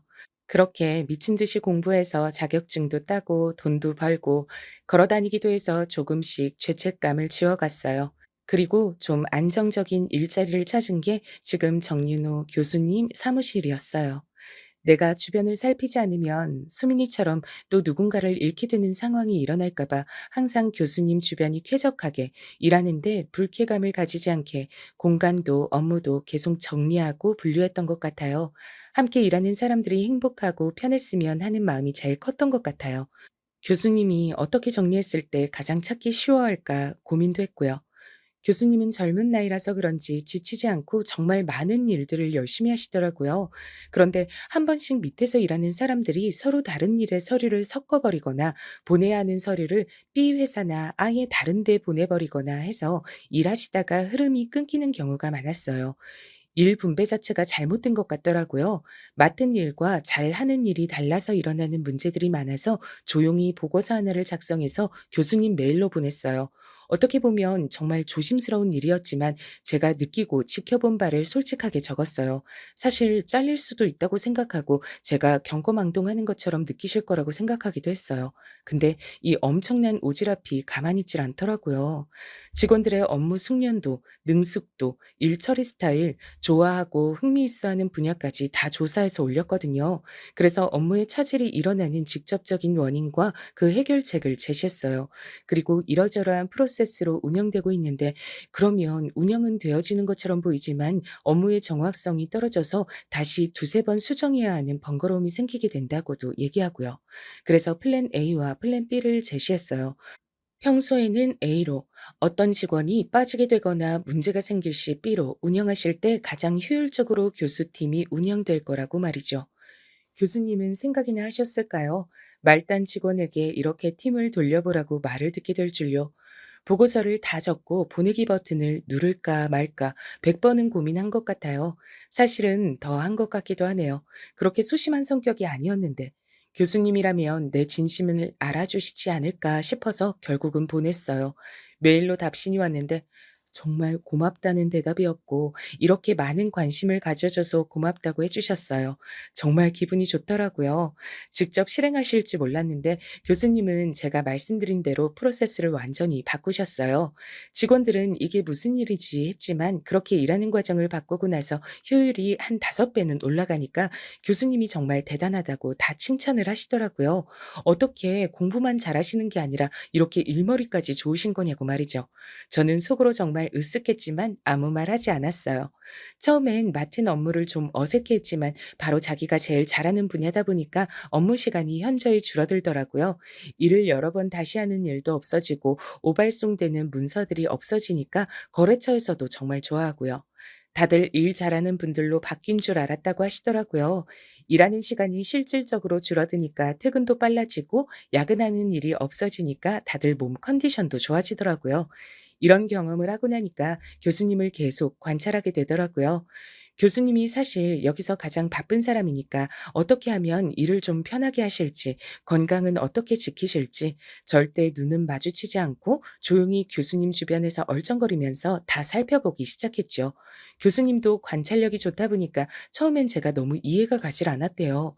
분명 전산 회계 때문에 뽑았고 사무 처리 잘해주면 제 역할을 다 하는 거라고 생각했는데, 아니 이 사람이 자기 사무실이 돌아가는 패턴을 순식간에 다 파악하고 모든 불필요한 체계를 바로잡고 일을 가장 잘 해낼 수 있는 해결책까지 남들 모르게 제시하니까 고마우면서도 수상했대요. 처음에 인수인계 받을 때도 꼼꼼하게 이것저것 다 물어보더니 바로 매뉴얼을 작성해서 저장한 걸 알고 놀랐다고 하더라고요. 동정업계에서 일했던 경험이 많진 않았던 것 같은데 일을 너무 잘해서 처음엔 약간 의심했대요. '이 사람 산업 스파인가?' 하고요. 학교에 무슨 산업 스파이를 의심하지 할 수 있지만 대기업에서 쓰는 화학공학 기술 개발 문의도 있고 연계된 산업들이 많다 보니 그런 생각을 안 할 수가 없었대요. 근데 보니까 아무도 신경 안 쓰는 비실한 식물들도 다 살려내고 이리저리 뒤죽박죽된 비품 창고 정리에 도서 정리에 아무리 지켜봐도 그냥 일하는 일터 주변을 다 살피고 관리하는 것 같아서 마음을 다 놨다고 해요. 그리고 더러웠던 화장실도 이 사람이 들어오고 난 후부터 좋은 냄새 나고 항상 청결하게 관리가 돼서 더 놀랐다고 하더라고요. 제가 화장실 결벽증이 있어서 화장실 더러운 걸 정말 싫어하거든요. 그냥 완벽주의인가 했는데 항상 웃고 다니고 죽어가는 식물 키우면서 "아이고 잘한다. 아이고 쑥쑥 커야지 물도 많이 먹고." 이러면서 혼자 할머니처럼 대화하는 것도 보고 '재밌는 사람이구나.' 하고 지켜보다가 자기도 모르게 멍하니 쳐다보고 있는 걸 보고 자기가 저를 좋아하는 걸 자각하기 시작했대요. 그것도 같이 일한 지 6개월 개월 만에 알았다고 하더라고요. 전 그때까지도 교수 사무실을 조화롭고 즐겁게 운영되는 곳으로 만들기 위해 온 정신이 팔려 있었고요. 업무량을 어떻게 하면 줄일 수 있을지, 어디도 손볼 곳을 없는지 그런 것만 생각하고 다녔으니까 스파크가 튈 일은 없었던 것 같아요. 근데 일하다 보니까 서로 둘이 같이 있는 시간에 계속 눈이 마주치는 거예요. 서로 관찰하고 있었다 보니까 눈이 결국 마주치게 된 거죠. 처음엔 서로 어색해하면서 돌리다가 나중엔 서로 그냥 보면서 웃게 됐어요. 그렇게 웃는 얼굴을 계속 보니까 정도 들고 조금이라도 안 웃으시면 기분이 안 좋으신가 생각하게 되더라고요. 교수님 생활 패턴, 입맛, 커피 취향, 샐러드 소스 취향, 좋아하는 축구팀, 거의 모르는 취향이 없을 지경이었어요. 누가 오늘 공돈이 생겨서 초밥을 쏘겠다고 하길래 다들 "와, 와." 이러고 있었어요. 전화 주문하려고 하기 전에 제가 "교수님 와사비 잘 못 드시니까 초밥 도시락 하나는 와사비 조금만 넣어서 표시해서 보내달라고 얘기해야 한다." 했거든요. 처음엔 안 믿더라고요. "저번에 드시는 거 봤었는데." 하길래 드실 때 표정이 미묘하게 찡그리시고 배고프신데도 몇 개 안 드시더라고 얘기하니까 알겠다고 해서 그렇게 주문했었거든요. 이번에 드시더니 저번이랑 다른 집에서 시켰나고 하시면서 와사비도 살짝 들어가고 완전 맛있다고 도시락 하나를 다 드셔서 다들 놀라서 절 보더라고요. 저한테 사실 저 정도는 기본이었거든요. 기분이 안 좋으시면 아이스 바닐라 라떼 사다 드시고 일이 잘 안 풀려서 생각이 많을 때에는 예가체프 아메리카노, 당이 딸려 보이실 땐 망고 요거트 스무디 그렇게 챙겨 드렸어요. 출출해 보이실 땐 어느 베이커리에서 무슨 샌드위치, 물론 제 돈으로 사는 건 아니고 경비 처리하는 거지만 누군가 그렇게 옆에서 잘 챙겨주면 아무래도 고맙잖아요. 교수님도 이상하게 그때부터 제 음식 취향이나 음료 취향을 빠삭하게 다 파악하셨는지 "미나 씨 아바라 맞죠? 미나 씨 마카롱 황치즈?" 하면서 찰떡같이 잘 아시더라고요. 제가 좀 힘들어하는 것 같으면 오레오 쿠키가 들어간 슬러시를 사 주시고요. 저희는 모르는데 주변 사람들이 슬슬 분위기를 파악하고 있었나 봐요. 가끔 계약직으로 근무하시는 분들이 계신데 그러시더라고요. 둘이 같이 사는 줄 알았다고요. 서로 음식 취향을 너무 잘 아니까요. 꼭 부부 같다고 하는 말에 전 웃고 말았지만 다른 사람들은 늘 의미심장하게 바라보곤 했어요. 뭔가 촉이 온다, 심상치 않다면서요. 전 그때까지도 말도 안 된다고 생각하고 있었어요.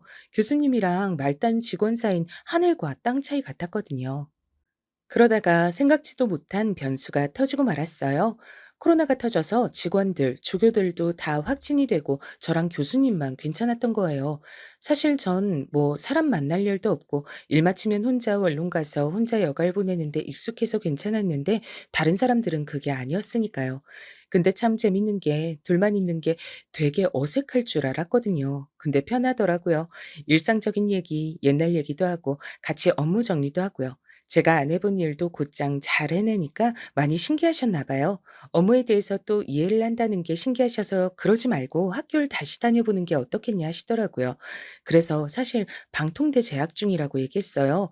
방통대 말고 제대로 학교를 다니는 게 더 좋을 것 같다고 추천해 주셔서 방통대 졸업하고 하고 싶은 공부가 있으면 대학원에 진학을 해볼까 생각 중이라고 말씀드렸죠. 교수님은 학과 공부를 배운 적도 없는 제가 지금 교수님이 가르치시는 교육 과정을 다 알고 있고 거기에 업무가 진행되는 상황이나 과정을 다 알고 있다는 걸 너무 신기해하셨어요. 제가 질문 한 번 안 하고 일을 다 처리하니까 정말 놀라시더라고요. 그 전부터 정말 궁금했었는데 실례인 것 같아서 말을 못했어요. 혹시 대학을 왜 안 갔는지 물어봐도 돼요? 교수님은 어렸을 때부터 같이 자란 친구가 있으세요?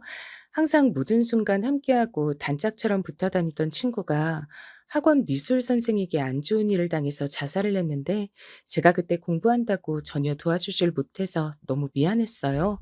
항상 모든 걸 같이 하고 공유했던 사이인데 대학 한번 가보겠다고 그 친구가 가장 힘들 때 알지 못했단 게 정말 너무 미안한 거예요. 너무 힘들어서 진학 포기하고 돈 모아서 부모님이랑도 따로 살고 있어요. 다른 분들처럼 "너무 아깝다. 학교 갔으면 좋겠다." 이런 얘기를 하실 거라고 생각했는데 교수님은 "친구 때문에 많이 힘들었겠다.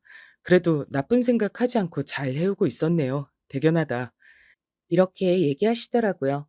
그 일 이후로 평생 흘릴 눈물 다 흘린 것 같았는데 그때 펑펑 애기처럼 울어버렸어요. 남자 품에 안겨서 꺽꺽 소리내면서 운 게 처음이었는데 토닥토닥 해주시면서 달래주셔서 그때부터 이성으로 좋아하게 된 것 같아요. 그 다음날 팅팅 부은 눈으로 인사했더니 눈이 너무 귀엽다고 한참을 웃으시더라고요. 어제 일이 미안해서 집에서 샌드위치를 싸서 갔는데 직접 만든 거라고 하니까 너무 좋아하시는 거예요. 파는 음식만 먹다가 누가 직접 만들어주는 음식을 먹는 게 더 건강해지고 힘이 나는 느낌이라서 좋다고 하시더라고요. 심지어 요리도 잘한다고 칭찬하시는데 어제부로 좋아하는 마음이 생겼다 보니까 칭찬 한마디에 너무 부끄러우면서도 좋더라고요. 그래서 간단하고 맛있어 보이는 레시피가 있으면 만들어 가서 같이 먹고 그랬어요. 코로나 때문에 밖에선 못 먹으니까 그런 재미도 있더라고요. 하루는 교수님이 자기 집으로 초대하고 싶다고 하는 거예요. 오늘은 자기가 요리사 하겠다고 하더라고요.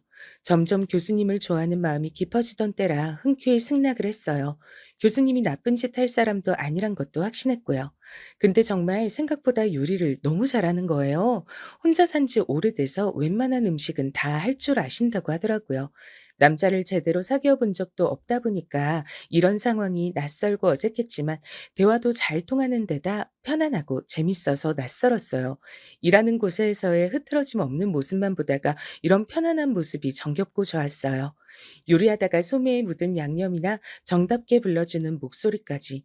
교수님을 너무 좋아하면 안 되는데 라고 갈등이 될 정도로 제 감정이 점점 깊어지더라고요. 나이 차이도 7살이면 꽤 나는데 좋아하는 노래들도 비슷하고 일할 때 듣는 노래들도 비슷하다는 걸 알고 서로 플레이리스트도 공유했어요. 노래 공유하는 건 진짜 내 세상으로 들어오는 문을 열어주는 거랑 같다고 생각하거든요. 그걸 교수님이랑 하게 될 줄은 정말 몰랐어요. 혹시 일하다가 집중이 잘 안 되고 진도가 안 나갈 때 듣는 노래가 있어요? 그럴 때는 가사 있는 노래 들으면 더 집중이 안 돼서 없는 걸로 듣는데요.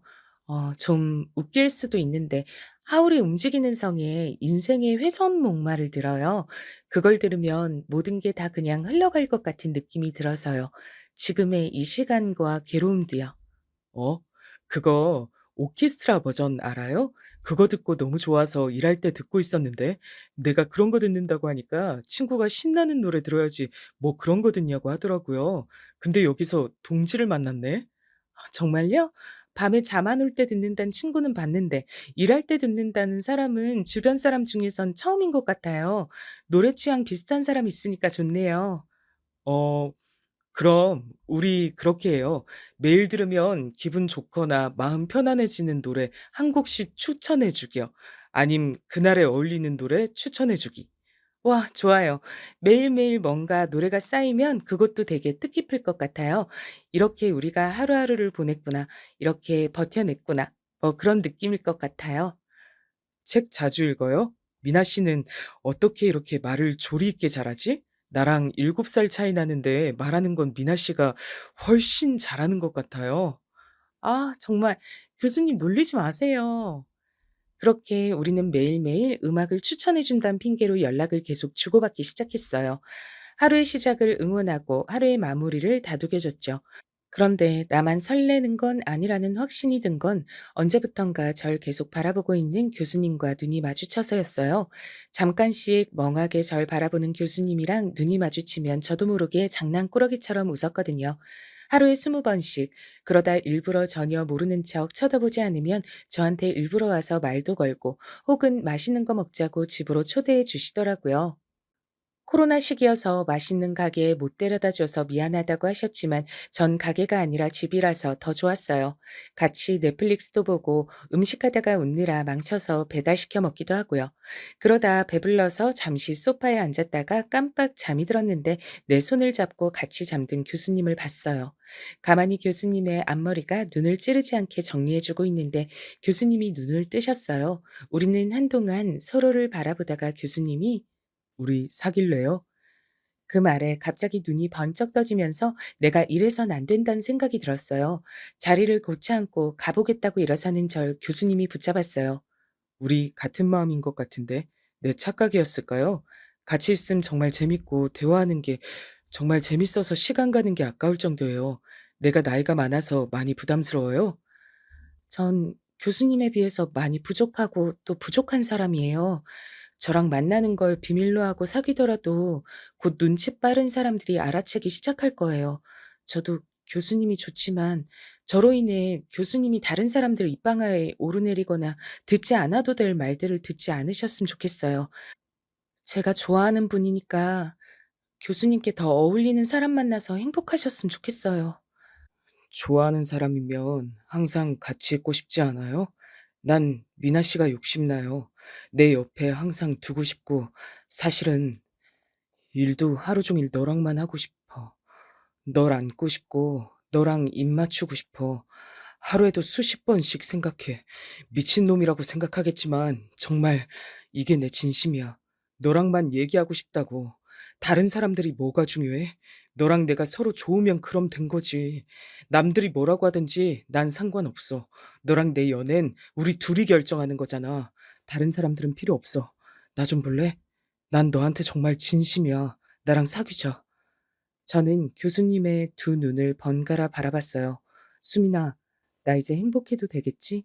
너처럼 말이 잘 통하는 친구를 만났는데 이 사람도 내가 좋대. 외로워하는 나한테 네가 보내준 사람일까? 이 사람이 내가 필요하고 내가 좋대. 나도 이 사람이 좋아.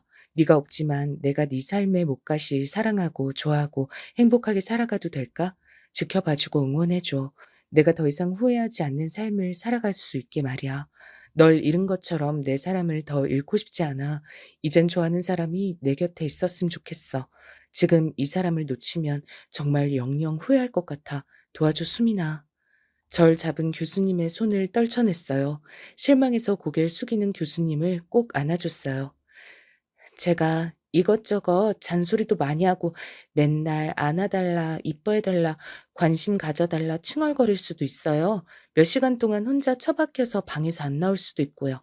먹고 싶은 음식 대신 이게 몸에 좋다고 이걸 먹어야 한다고 막 우길 수도 있어요. 그래도 계속 나 이뻐해주고 사랑해줄 거예요? 넌 항상 빛나고 이뻤어. 넌 몰라. 내가 널 얼마나 오래 지켜보고 관심 가져왔는지, 얼마나 이뻐하고 좋아하는지. 좋아해. 오늘 나랑 같이 있자. 손만 잡고 잘게. 왜 손만 잡고 자요? 아, 촌스러워. 괜찮아? 그러니까. 왜 자기만 오래 좋아했다고 생각할까? 왜 자기만 키스하고 싶었다고 우린 그날부터 애정 표현을 숨기지 않는 사이가 됐어요. 물론 둘만 있을 때였지만요. 확진자들의 코로나는 끝났고 직원들과 조교들의 복귀를 했어요. 저희는 조용히 일만 하고 있었지만 우리가 일하는 모습만 봐도 직원들이 뭔가 달라졌단 걸 직감하더라고요. 아니, 언니, 요즘 연애하지? 어디서 이렇게 좋은 향수 냄새가 나지? 했더니 언니더라고. 웬일이야? 이 목석 같은 언니가 향수를 다 뿌리고. 아, 원래 안 뿌리는데 누가 선물해줘서 말이야. 향수 뿌린다고 뭐 다 연애하냐? 내가 다른 사람이면 그냥 향수 뿌렸거니 하는데 언니는 아니야. 언닌 분명 요즘 뭐 좋은 일이 있는 것 같은데 사람이 얼굴이 활짝 폈어 지금. 저 봐 지금 전엔 없던 화색이 돌잖아 저거. 말해봐. 뭔 일이야? 누군데? 아니라니까. 그러네. 요즘 미나 씨가 더 이뻐진 것 같네. 와, 만나는 남자가 누군진 몰라도 엄청 좋아하나 보다. 부럽다 부러워. 아, 교수님까지. 아, 정말 왜 그러세요? 왜 그러세요? 왜 그러세요? 아니, 말투까지 다 저렇게 바뀐 거야? 참, 사랑의 힘이 무섭다, 무서워. 사람들이 대놓고 놀려댔지만 그만큼 제가 많이 변화했단 얘기겠죠. 전에 일하던 행정직원 대신 다른 여직원이 들어왔어요. 학력도 좋았고 경력도 꽤 있었는데 우리 연구실에 들어온 이유는 우리 교수님을 존경해서라고 하더라고요. 근데 그 좋아하는 정도의 감정을 넘어서 교수님과 아예 사귀고 싶어 하는 눈치였어요. 모든 음식 심부름도 자기가 갔다 오겠다고 해서 직접 교수님께 갖다 드리고 말이라도 한 번 더 해보려고 난리였죠. 얼굴도 이쁘장하고 애교가 넘치는 스타일이라서 보통의 남자라면 좋아하고도 남을 사람이었어요. 스스로 자기가 예쁜 거라는 사람이었죠. 그걸 무기처럼 사용하기도 하는 사람이었지만 여긴 여초 직장이라 그게 통하지 않는다는 걸 아직 잘 모르는 것 같았어요. 그 여직원은 자기가 교수님을 정말 좋아해서 그러니 자기 좀 도와달라고 티를 많이 냈는데 또 우리 직원들이랑 조교들은 불쌍한 건 도와줘도 불려시는 절대 도와주는 일이 없는 사람들이었어요. 차라리 다행이었지만 그런 모습들을 보는 제가 마음이 영 편치가 않더라고요. 하루는 일부러 교수님 주겠다고 제가 싸온 김밥을 어떻게 냄새로 알아채고 먹고 싶다고 난리를 부려 자기가 거의 다 먹어버리고 자기가 사온 샌드위치를 교수님께 드리더라고요. 얼마나 얄밉던지. 그날은 하루 종일 저기압이었어요. 교수님이 제 기분을 눈치채시고 오전 11시쯤 현장 가는데 다들 바쁜 것 같으니 미나 씨랑 같이 다녀오겠다고 하시는 거였어요. 나머지 분들 업무 잘 해주시고 오늘은 6시에 바로 퇴근하세요. 저희는 현장 견학하고 따로 상의하고 다음 주에 프로젝트 들어갈 거 계획 짜고 의논하고 하다 보면 좀 길어질 것 같아요. 오늘 점심은 제가 쏠 테니 이 카드로 결제하시고요. 맛있는 거 다들 드세요. 교수님, 현장 견학 저도 가고 싶었는데 오늘은 제가 가면 안 될까요? 행정직원이 굳이 현장 견학 갈 이유가 없을 것 같은데요. 그 말에 그 여직원은 잠시 얼굴이 울그락불그락 하더니 절가라 뭉개기 시작했어요. 미나 씨는 잡무 처리하시는 분 아니세요? 고절 직원이랑 굳이 업무 상의하시고 계획까지 짜실 필요 있나요? 다른 사람들이 알면 놀랄 텐데요. 뭘 잘 모르나 본데 미나 씨 최종 학력이 그럴 뿐이고 지금 대학교 재학 중이에요. 그리고 아마 능력치는 지금 얘기하는 그쪽보다 5배나 더 높을 겁니다. 여기 모든 체계를 잡은 게 미나 씨예요. 저도 잘 못하는 일을 다 알고 하고 있고 이곳을 다 살피는 사람이라 제가 믿고 쓰는 겁니다. 주영 씨라고 하셨죠? 저번에도 서류 업무 처리가 잘못돼서 본관 행정팀에서 문제 생겼던 것 같은데요. 입사하신 지 2주일 지났는데 업무 파악이 좀 느리신 것 같습니다. 업무 숙달에 전념하셨으면 좋겠네요. 그리고 전 인성 안 좋은 사람을 정말 싫어합니다. 업무 분위기 해치고 다른 직원들 불쾌하게 만드는 일이 더 없었으면 좋겠네요. 미나 씨, 가죠. 다른 사람들 말을 들어보니 그 행정 직원은 한참을 열받아 했다고 하더라고요. 아무래도 지금까지 애교 부리고 말을 잘해서 사람들한테 인정도 받고 실수를 해도 요리조리 잘 무마하면서 직장 생활했었던 것 같은데 교수님 같은 사람한텐 그게 전혀 안 통하리란 걸 몰랐나 봐요. 도리어 교수님한테 남들 다 보는 자리에서 콱 찍혀버렸으니 자존심에 확 금이 가버린 거죠. 성큼성큼 걸어가는 교수님의 등짝에 날 열받았음이라고 적혀 있는 것 같았어요. 현장 가서도 저 기분이면 어떡하나, 내가 같이 일을 하러 가는 게 도움이 될까? 별의 별 생각이 다 들었어요. 근데 현장이 아니라 교수님 집으로 가시더라고요. 집에 갈 때까지 아무 말이 없어서 더 걱정이 됐어요. 집 앞엔 맛있는 음식이 배달돼 있었어요. 음식을 가지고 들어가는데 정말 맛있는 냄새가 나는데 음식이고 뭐고 입맛이 하나도 없더라고요. 집 안에 들어가서 갑자기 너무 서러운 기분이 들었어요. 아무 말 없는 교수님도 답답하고 그 여직원도 그렇고 뭐가 다 혼란한 느낌? 조용히 들어가서 뒤에서 교수님을 끌어안았어요. 앞으로도 이런 일이 많을 텐데 괜찮겠어요? 나는 늘 겪는 일이라 괜찮지만 내가 정말 화나는 게 뭔 줄 알아요? 내 김밥 그 여자가 다 먹은 거 그거 내 김밥인데. 응? 응? 나 진짜 김밥 좋아하는데 너무 화나서 미치는 줄 알았어요. 아 진짜. 바보같이 왜 눈물이 그렁그렁해선 응? 울지 말고. 아 진짜 화나네. 이 김밥은 내 남자 김밥이다. 네가 먹을 김밥이 아니다. 왜 말을 못 해요. 그래도 이렇게 안아주니까 좋네. 지금 배 많이 고파? 아니요. 아직. 나도. 그럼 우리 잠깐만 저기로 가자. 응? 어디? 어? 지금? 빨리. 그거 아세요? 다른 사람들한테 보여준 적 없는 눈빛을 나한테만 보여주는 거요. 한 번도 지은 적 없는 그런 멍하게 다 풀린 눈으로 날 바라보는 그 사람. 그런 눈빛과 내 귓가에 속삭이는 간지러운 말들이 정말 절 미치게 해요. 한창 서로의 체온을 나누다가 드는 생각은 이 사람이랑 결혼하고 싶다였어요. 그런 행복한 삶이 나에게 허락이 될까 잠시 아련해졌어요. 내 눈빛을 읽은 건지 무슨 생각해? 웃긴데 당신이랑 결혼하는 상상? 잠깐 아주. 왜 잠깐이야? 나 지금 데리고 노는 거야?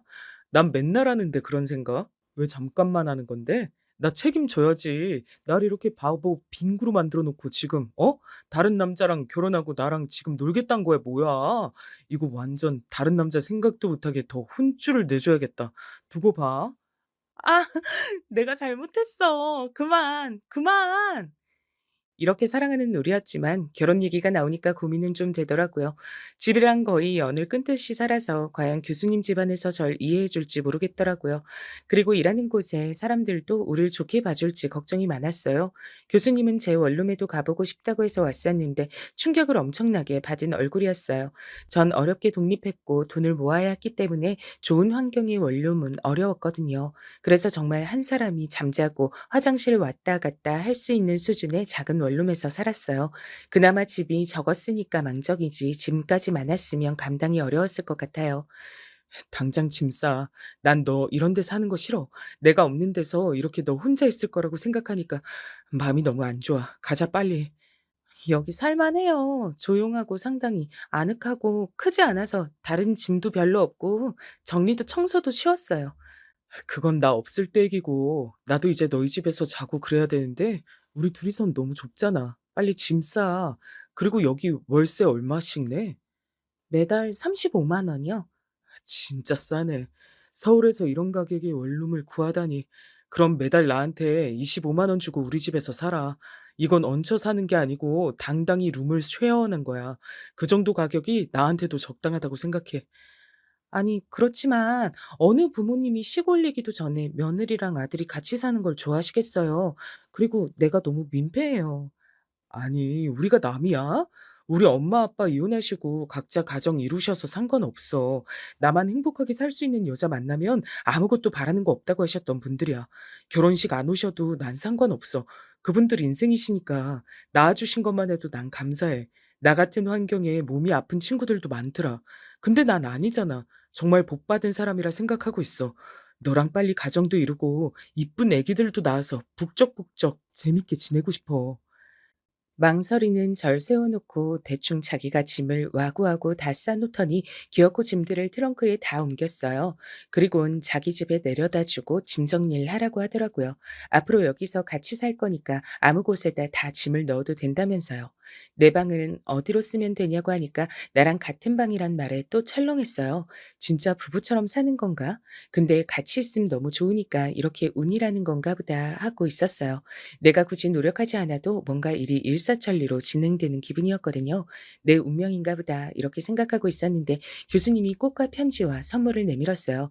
'내가 기분 안 좋을까 봐 또 이렇게 위로해 주시나 보다.' 했는데 편지엔 영원한 사랑을 맹세하면서 결혼해 달란 문구가 써 있었고 제 손가락에 딱 맞는 결혼 반지를 제 손에 끼워 줬어요.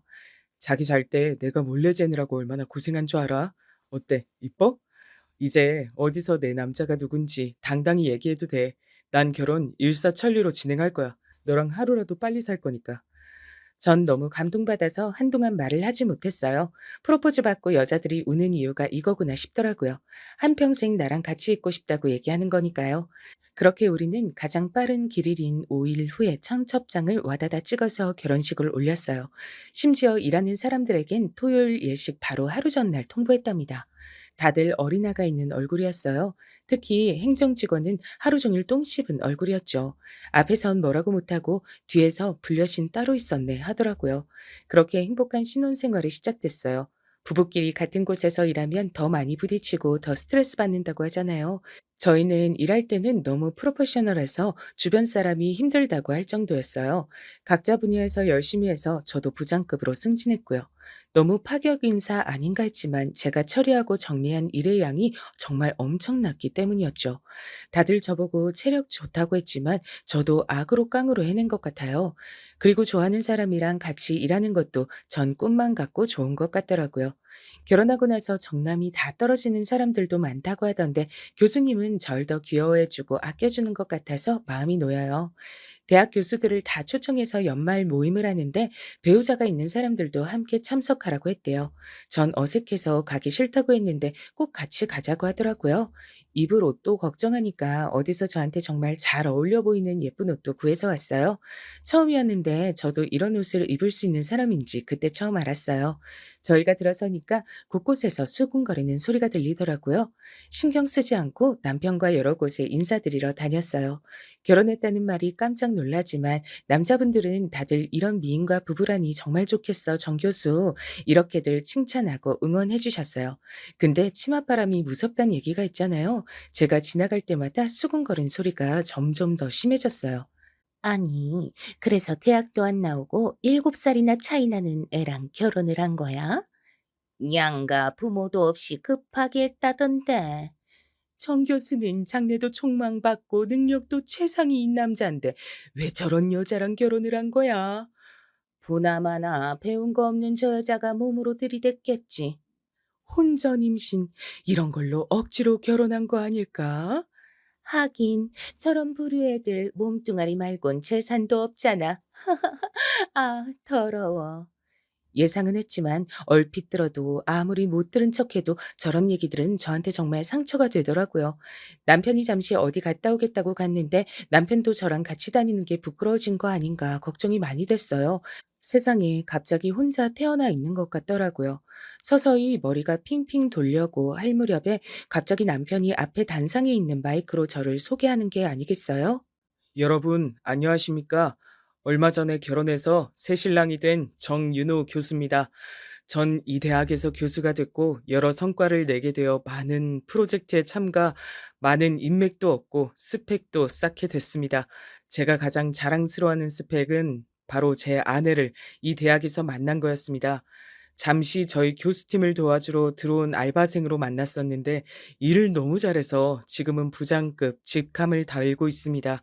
제가 편애해서가 아니라 절 음으로, 양으로 가장 많이 도와준 직원이었기 때문입니다.